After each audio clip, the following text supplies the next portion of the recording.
The greatest prison in the world is not made of steel or stone. It's built in your mind. Some of you are free on the outside, but locked up on the inside. You're walking around with invisible chains, chained to how you see yourself. Here's the truth. Until you change that image, until you tear down that mental mirror that tells you you're not enough, you will keep living the same year over and over again, just with a new calendar. Psychology tells us your brain doesn't move toward what's real. It moves toward what you believe is real. If you see yourself as weak, your actions will be weak. If you see yourself as broke, your habits will stay broke. But the moment you shift the picture in your mind, your whole life begins to follow.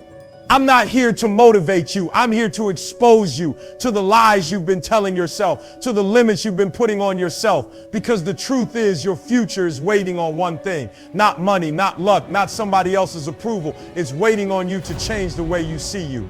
You keep wondering why success feels so far away, why opportunities keep passing you by, and why your dreams seem to be locked behind a door you can't open. Let me tell you something real. That door isn't locked from the outside. It's locked from the inside.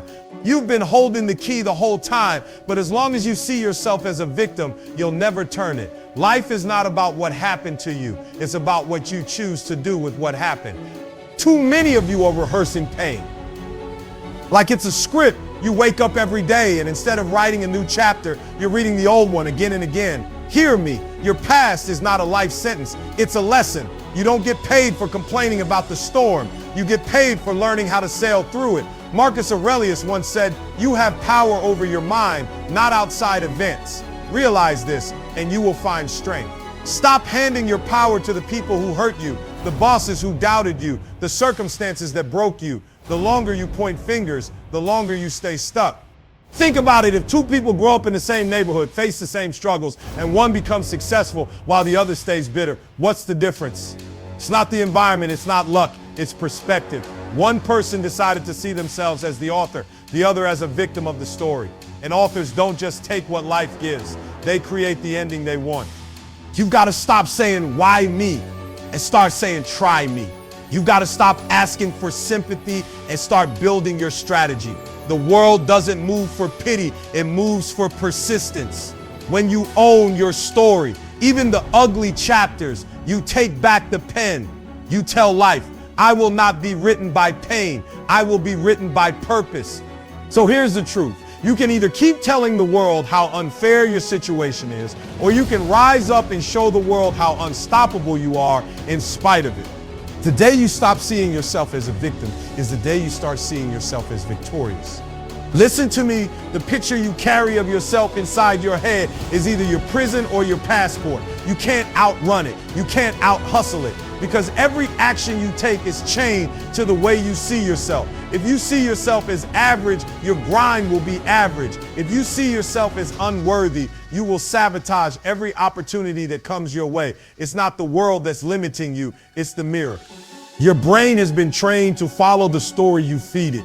If you keep telling yourself you're not smart enough, not talented enough, not disciplined enough, you will find ways to prove yourself right. That's why most people never climb higher, because their ceiling isn't the economy, it isn't competition, it isn't their background, their ceiling is self-image. As a man thinketh in his heart, so is he. Those aren't just words, that's law. If you think small, you live small. If you think broken, you live broken. But the moment you shift that image, the moment you start seeing yourself as powerful, capable, worthy of greatness, your habits rise to meet that new identity. Think of an eagle raised in a chicken coop. If it believes it's a chicken, it will never spread its wings. But the moment it realizes it was born to soar, nothing can keep it grounded. I need you to understand, success doesn't come because of luck. It comes because of alignment. When your vision of yourself aligns with your grind, doors open. When you see yourself as wealthy, you make choices that build wealth. When you see yourself as disciplined, you act in discipline. The outside always follows the inside. The philosophers of old said it best. Man is made by his belief as he believes, so he is. If you want to raise your life, you've got to raise your image. Stop bowing to the mirror that lies to you. Start building a new reflection through your actions, your words, your daily grind. You're not waiting on a miracle, you're waiting on a mindset. Change the way you see yourself and you change the level you live on. Some of you are carrying your past on your back like a coffin, wondering why you can't move forward. You're dragging dead weight and calling it identity. Listen carefully. Your past was a classroom, not a prison. It was never meant to define you. It was meant to refine you. The scars you carry aren't signs of defeat. They're proof you survived. Stop treating your past as a curse and start treating it as curriculum. You've got to flip the perspective.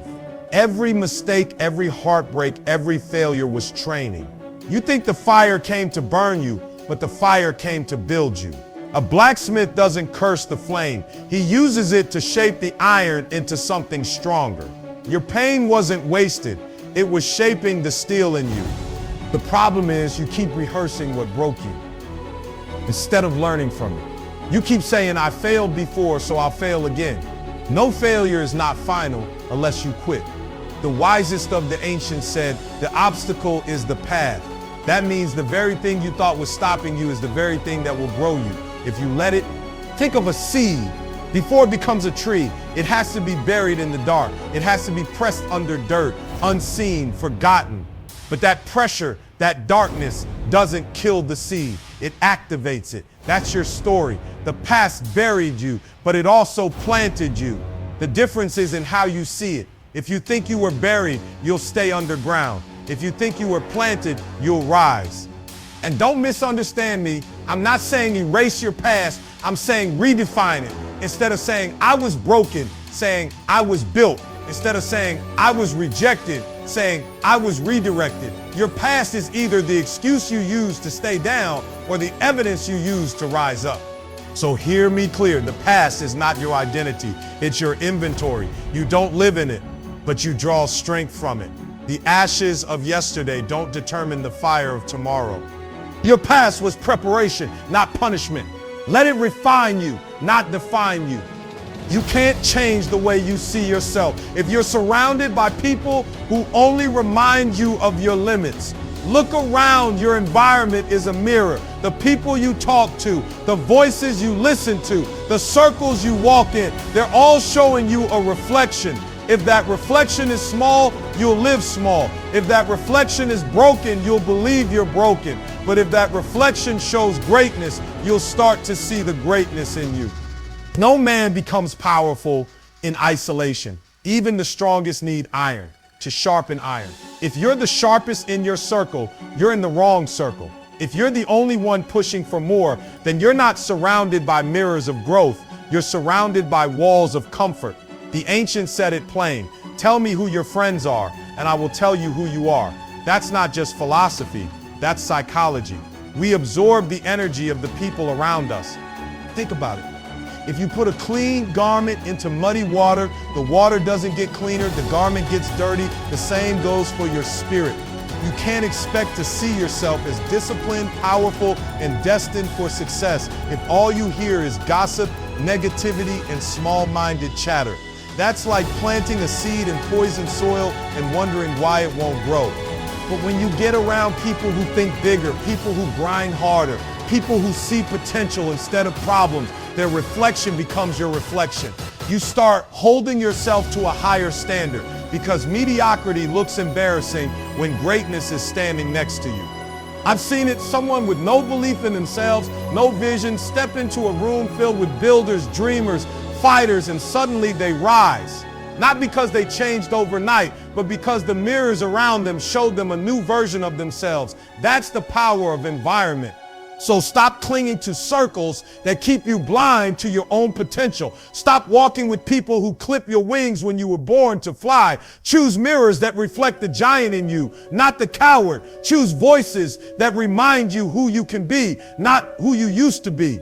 Your reflection is contagious. Change your circle and you change your sight.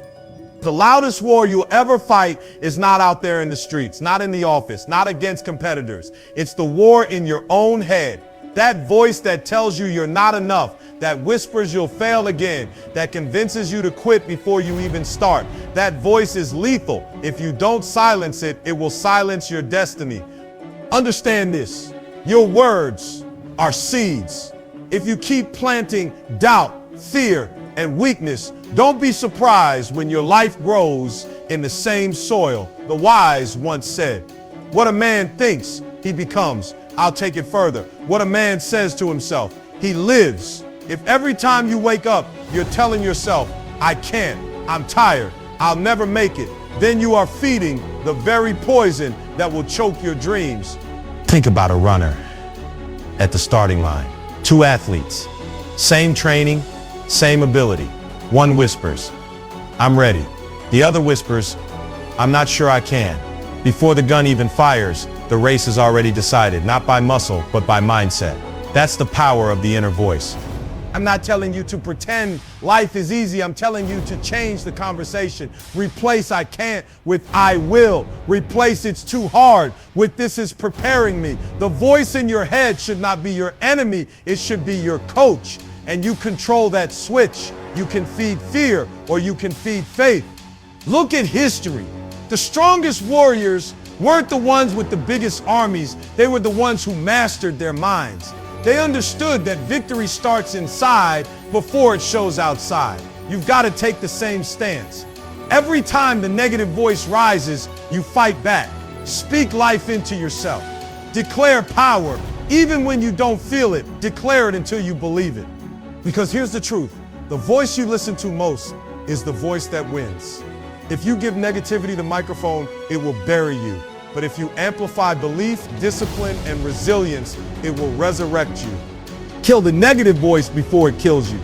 Here's 6 to 400 word expansion for key point 6. Stop waiting for permission, written in the same flowing Eric Thomas style delivery. Some of you are standing on the edge of your dream, staring at it like it's a locked gate, waiting for somebody to come with the key. You're waiting for your parents to approve, your friends to cheer, society to validate, a boss to recognize your talent. Let me break it to you. No one is coming with permission. The only permission slip you'll ever get is the one you write for yourself. How long will you keep asking, "Am I good enough?" How long will you keep waiting for someone to clap for you before you move? You weren't created to sit in the back seat of your own life. You were built to drive. And if you keep waiting on people, you'll be waiting forever because people can't see the full vision God put in you. They weren't supposed to. The great thinkers before us said, "Fortune favors the bold." Bold doesn't mean reckless. It means you move without waiting for the world to tell you it's safe.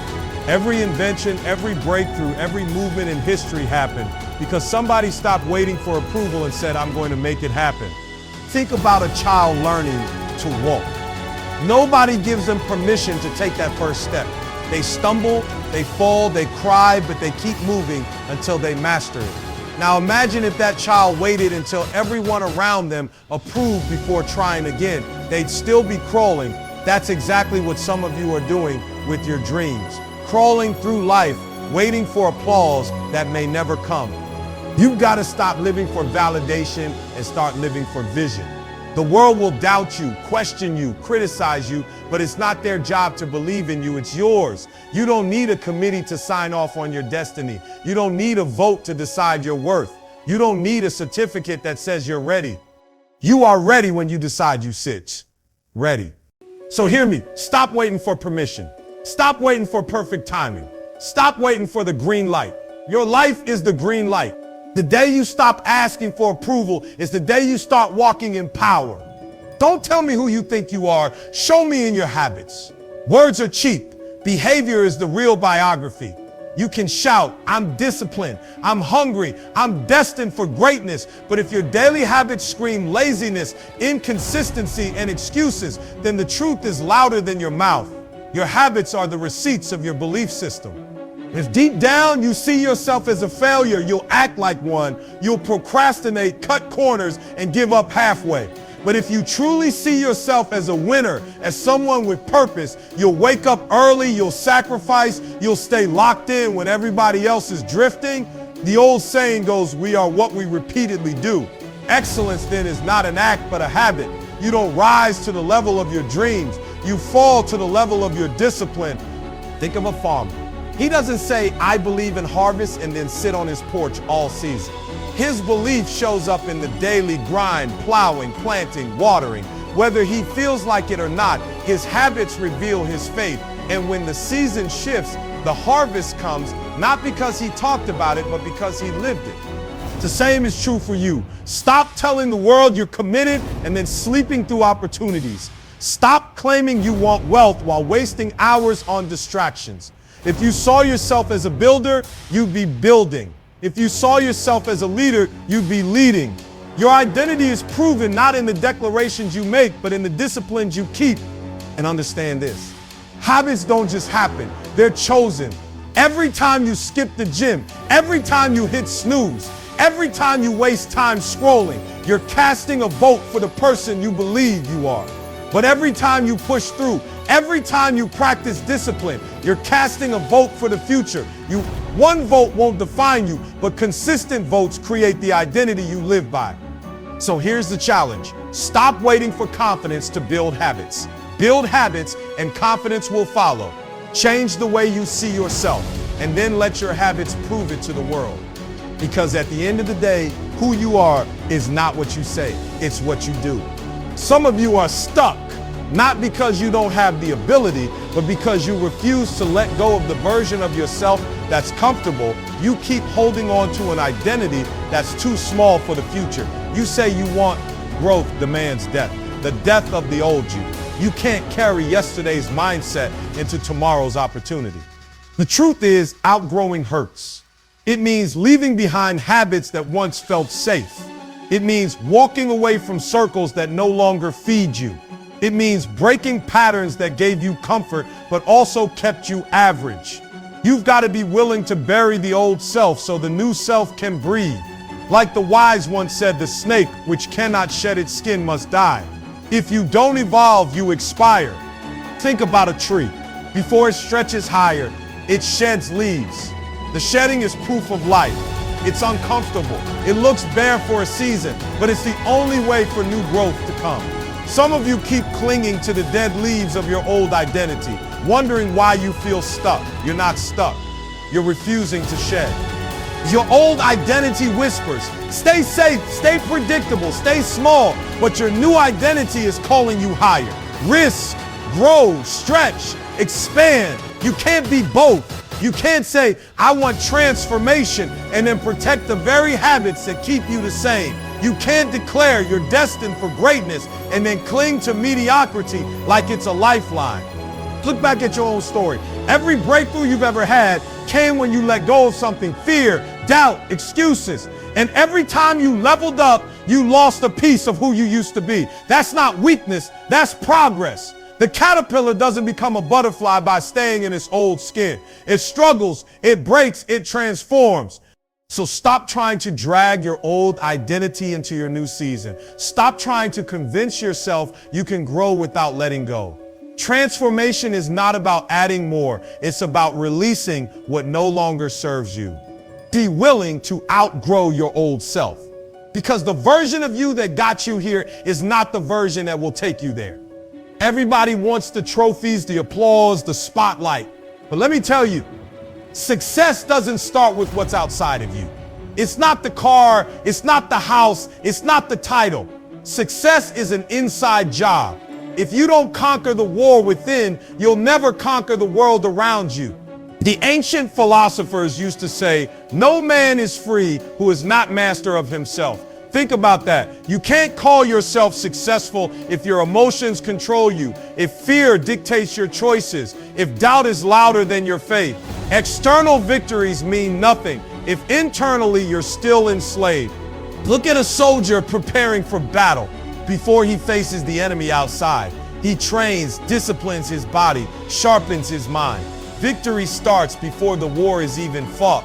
The same is true for your life. The world doesn't break you. Your lack of preparation does. The circumstances don't defeat you. Your inner weakness does. And hear me, if you don't fix what's inside, nothing you gain outside will satisfy you. That's why you see people with wealth, fame, influence still feeling empty, because success without inner peace is just noise. You can stack all the money in the world, but if you can't sleep at night, if you hate the person in the mirror, you're broke in the ways that matter most. So how do you make success an inside job? You start with discipline, training your mind to believe before the world believes. You build resilience, standing tall when life knocks you down. You guard your thoughts like a treasure because what you think about yourself determines everything you do. The battlefield is not your workplace, not your bank account. It's your mind and heart. Every single day you wake up, you've got a choice. Feed the voice of strength or feed the voice of weakness. If you win inside, nothing outside can stop you. But if you lose inside, nothing outside can save you. That's why real success is not something you chase. It's something you cultivate. It's a mindset, a spirit, a belief system that no setback, no critic, no obstacle can destroy. Because when you master the inside, the outside will always follow. Too many of you are waiting for the future version of yourself to show up like magic. You say, one day I'll be disciplined. One day I'll be successful. One day I'll be confident.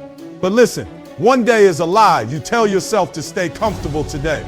The person you want to become isn't waiting in the future. They're hiding inside of you right now. The only way they come alive is if you live like them today.